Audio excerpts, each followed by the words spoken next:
कि भरत तिवारी का इनकाउंटर किसने किया। एसपी ने नहीं किया, डीएसपी ने नहीं किया, थाना प्रभारी ने नहीं किया। कौन सा व्यक्ति है जो रावण बना बैठा है, जिसके पास अकूट संपत्ति है, जो पटना से लेकर के बख्तियारपुर तक। कौन था वो संजय डीएम जो आज उड़ीसा में है, जिसके माँ बाप के नाम से जमीन है। भरत तिवारी एनकाउंटर मामले में अब कौन है ये संजय डीएफ? आखिर किसका नाम पूर्णिया सांसद पप्पू यादव ने ले लिया और इसका कहीं ना कहीं जुड़ाव जो है वो उड़ीसा से बताया है।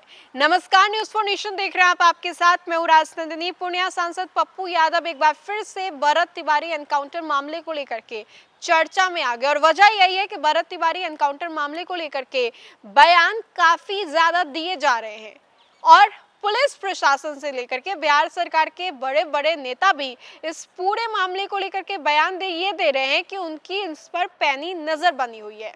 सिर्फ इतना ही नहीं, विपक्ष के जो नेता थे वो भी भरत तिवारी के गांव गए थे बिलौटी, जहां पर जाने के बाद पंचायत का जो आयोजन था विधिवत तरीके से हुआ और सभी ने एक स्वर में आवाज उठाया कि इंसाफ मिलना चाहिए। इन सभी चीजों को लेकर के खूब चर्चा भी हुई, बात भी हुई और परिवार वालों का इस पर यह कहना था कि अगर आप चाहते हैं कि निष्पक्ष जांच हो तो हम चाहते हैं कि आप इस पूरे मामले को सीबीआई को सौंप दें। सिर्फ वही है जो इसकी निष्पक्षता से जांच करा सकती है और कर सकती है। अब ऐसे में पप्पू यादव ने बड़ा हमला किया है। किसके ऊपर हमला किया है? संजय डीएफ के ऊपर। कौन है ये संजय डीएफ? क्यों चिल्ला कर पप्पू यादव भरत तिवारी एनकाउंटर मामले में ये कह रहे हैं कि संजय डीएफ ने इस पूरी घटना को अंजाम दिलाया और यहाँ तक कि पप्पू यादव ने ये भी कहा है कि ऐसे बहुत सारे लोग हैं और जब संजय डीएफ को ये लगा कि पुलिस यहाँ पर नहीं कुछ कर सकती है तो उसने एक टीम गठित कर दिया और उसका नाम एसटीएफ दिया। अब इन सभी चीजों को लेकर के पप्पू यादव ने यह भी कहा है कि इसका जो लगाव है और लोकेशन है वो उड़ीसा से भी जुड़ा हुआ है और ये व्यक्ति यहाँ से वहाँ आता जाता रहता है। इन सभी चीजों को लेकर के पप्पू यादव के इस खुलासे से वाकई सनसनी मचेगी। आइए हम आपको छोड़े जाते पप्पू यादव के इस पूरे बयान के साथ, क्या कुछ कह रहे हैं वो और किस तरीके से संजय डीएफ के बारे में बता रहे हैं। हालांकि संजय डीएफ कौन है, क्यों पप्पू यादव ने इस नाम का जुड़ाव जो है भरत तिवारी एनकाउंटर मामले से किया है, ये देखने वाली बात होगी। लेकिन फिलहाल पप्पू यादव क्या कुछ कह रहे हैं हम आपको दोबारा से छोड़े जाते उनके पूरे बयान के साथ, आप खुद ही सुनिए और समझिए कि भरत तिवारी का इनकाउंटर किसने किया। एसपी ने नहीं किया, डीएसपी ने नहीं किया, थाना प्रभारी ने नहीं किया। कौन सा व्यक्ति है जो रावण बना बैठा है, जिसके पास अकूट संपत्ति है, जो पटना से लेकर के बख्तियारपुर तक। कौन था वो संजय डीएम जो आज उड़ीसा में है, जिसके माँ बाप के नाम से जमीन है और पूरा का पूरा सैलो बना हुआ है, जहां से दो व्यक्ति को 4 करोड़ रुपया मंथली आता है। कौन है वो पदाधिकारी जो फोन करके डीएसपी को कहता है क्या पागल हाथी को गोली मारा जा सकता है तो पागल आदमी को क्यों नहीं। और जब सभी पदाधिकारी गोली नहीं चलाए तो आपने एक टीम भेजा जिसका आप नाम क्या रखे, एसटीएफ। ये एसटीएफ, और वो एसटीएफ जाता है, उसको गाड़ी में बैठाता है और उसके कमर के नीचे इंटरनल पार्ट में 4 गोली मारता है। क्या इसकी जांच नहीं होगी? क्या न्यायिक जांच नहीं होगा?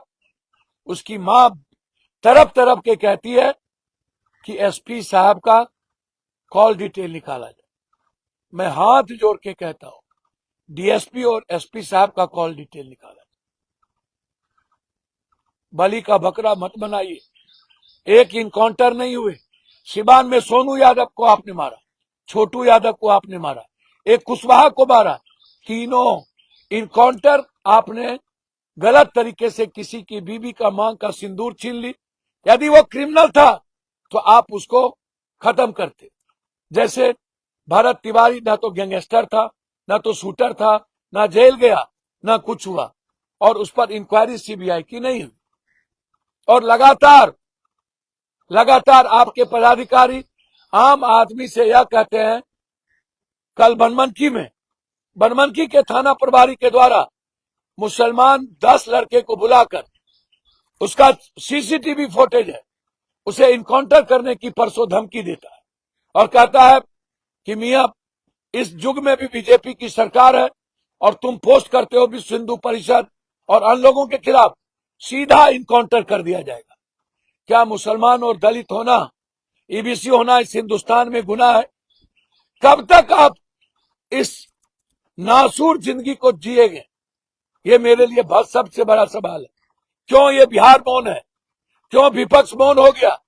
क्योंकि सत्ता पक्ष से इतना हम डर चुके हैं कि हम कुछ कर नहीं सकते। क्या कारण? लगातार अपराध की दुनिया में हम जा रहे हैं। मैं रिशु सिन्हा के सवाल पर सरकार से जानना चाहता हूं कि जब ईडी ने इन लोगों का नाम दिया, फिर आप इन लोगों का नाम 24 तारीख को ही आपने चार्जशीट क्यों डाल दिया? सब कुछ घालमेल, सब कुछ तालमेल। हाईकोर्ट में आपने 24 तारीख को चार्जशीट दे दी। क्या आप रिशु सिन्हा को बेल देने की पूरी तैयारी कर लिए और सारे पदाधिकारी को आपने बिहार में घोटालेबाज को खत्म कर दिया? पप्पू यादव के जीते जी मैं विपक्ष नहीं हूं, ना आप मुझे डरा पाओगे, ना मैं आपकी गोली से डरता हूं, ना मैं इस बिहार के 17 करोड़ लोगों का से डर है मुझे। भाड़ में जाए ऐसी राजनीति। जब तक मैं जिंदा हूं, मैं न्याय के लिए लड़ूंगा। मैं आपको किसी दलितों को जिस तरीके से आपने 2 मासूम बच्चों को पीट के मरवा दिया और उसको आपने जेल तक नहीं भेजा, 14 लोगों ने पीटा, 2 लोगों को आपने औपचारिकता निभाई, आपने जाति पूछ पूछ करके 10 लड़की को, जादव लड़की को 21 साल 22 साल 23 साल की लड़की को आप उठा करके नंगा करके पीटे और उसको ले जा करके आपने जेल में बंद कर दिया। बस गुनाह इतना था कि उसने डिग्री कॉलेज के लिए लड़ाई लड़ा। बारे बा, कब तक चलेगा? लालू यादव जी के पुत्र जी, यादव के यहां तो चले जाओ, तराई इमाम करता है।